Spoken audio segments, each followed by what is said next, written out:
Hai semuanya, jadi video kali ini adalah Study With Me dan Q&A. Video ini adalah collab dengan Akila atau Kel Study dan kalian bisa nonton video dia juga. Jawaban-jawaban Q&A-nya adalah pendapat aku, jadi kalau misalnya ada yang tidak sesuai dengan kalian, aku minta maaf duluan. Jangan lupa untuk cek Instagram aku dan follow juga karena aku sering post konten study di sana. So without further ado, let's get into the video.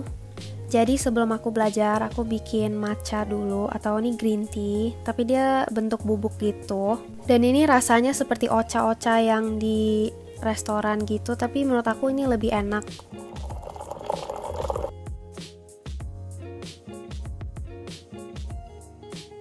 Sebelum aku mulai belajar, ini aku menggunakan Forest app untuk set timer dan sekalian numbuhin pohon untuk dapat koin. Aplikasi ini keren banget guys, karena kalian bisa membantu untuk numbuhin pohon di dunia asli loh. Hari ini aku akan belajar numbers dalam bahasa Jepang. Untuk bahannya aku dapat di website ini, kalian bisa lihat di screen langsung. Di sini aku pakai notebook aku yang dari Writescape dan ini covernya yang Aries karena zodiak aku Aries. By the way, kalian bisa pakai kode promo aku, ReadYolan, untuk mendapat 7% diskon di Shopee-nya Writescape. Oke, mari kita mulai ke Q&A session-nya. Pertanyaan pertama adalah gimana cara biar semangat nulis notes yang bagus-bagus kayak punya Kak Yol?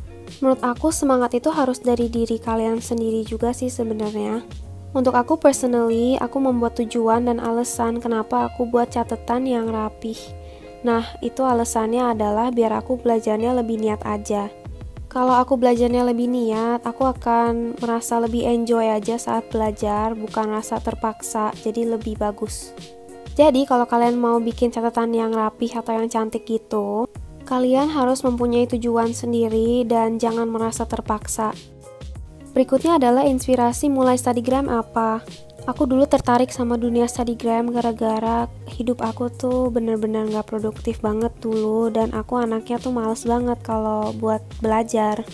Nah dulu tuh aku pernah ketemu banyak akun-akun Instagram yang sering ngepost notes-notes rapih dan cantik. Dari situ aku nonton YouTube-nya Study Quill, Study with Inspo, Amanda Richley, dan studygram-studygram luar.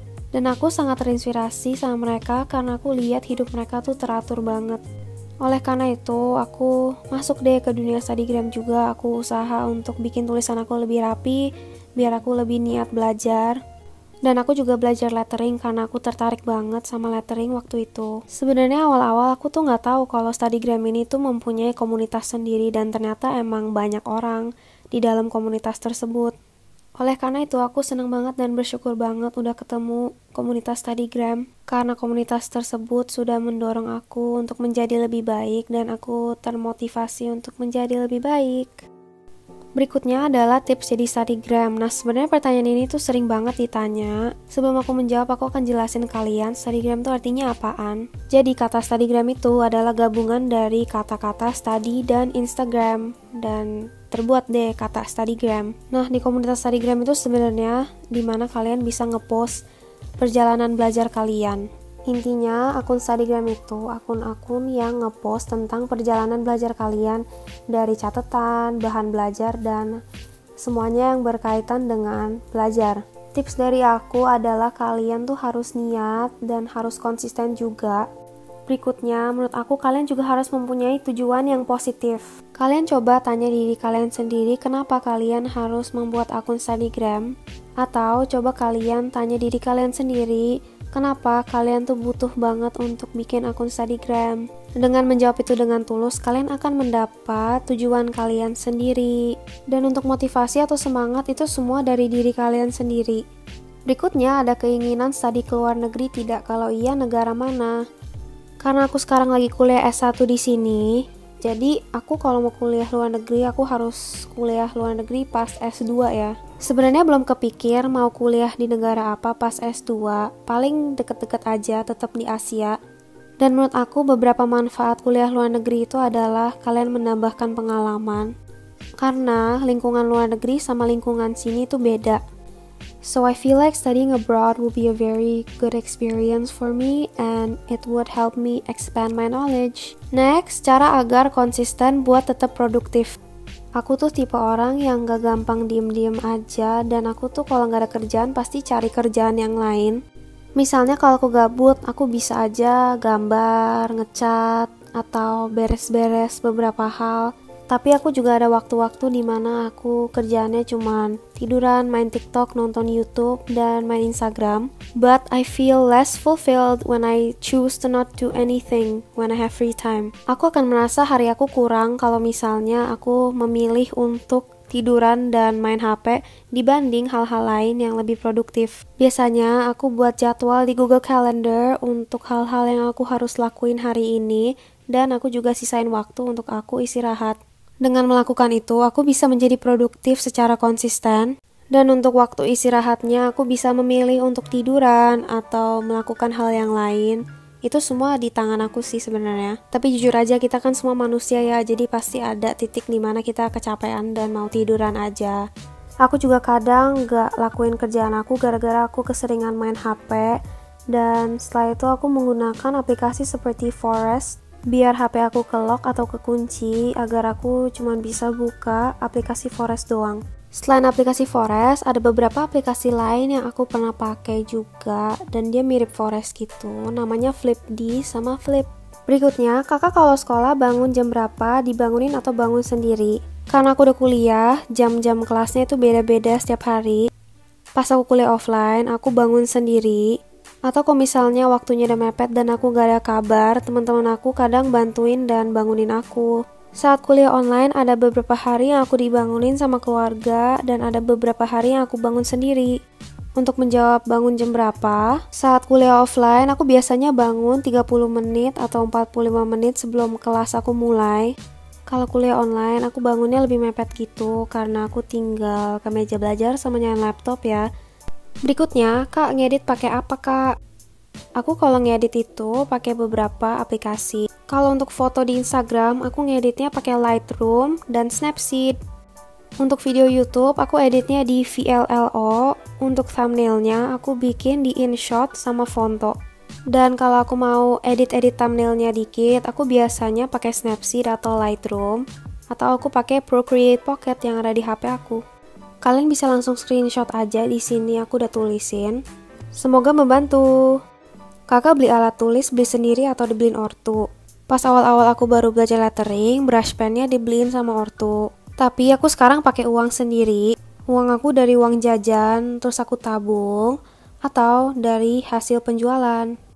Akan tetapi karena orang tua aku tahu aku tuh demen banget sama art supplies dan stationery, mereka kadang-kadang beliin aku untuk hadiah aja. Dan kadang-kadang kalau aku ulang tahun atau apa, teman-teman aku juga beliin stationery.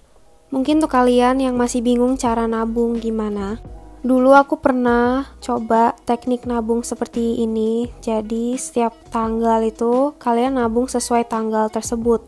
Jadi misalnya untuk tanggal 1 kalian nabung 1.000 atau 10.000, terus tanggal 2 nabung 2.000 atau 20.000, itu terserah kalian. Tapi dulu aku tuh nabungnya pas tanggal 1 itu 10.000, tanggal 2 20.000, tanggal 3 30.000, dan berlanjut. Tapi aku lebih saranin teknik yang tanggal 1 1.000, tanggal 2 2.000 dibanding yang puluhan ribu. Karena waktu itu aku kebantu banget sama magang dan aku waktu itu di rumah, jadi aku dapat uang jajan tapi tidak pergi-pergi.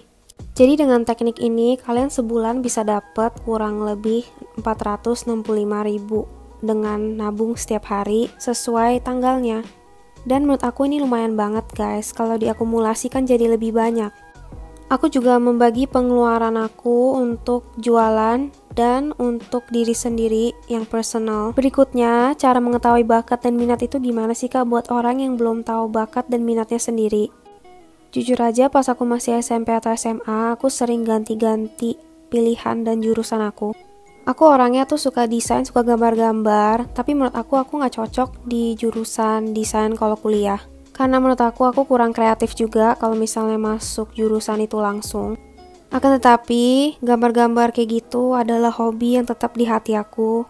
Dan menurut aku, kalian tuh harus coba lihat masa depan kalian pengen seperti apa.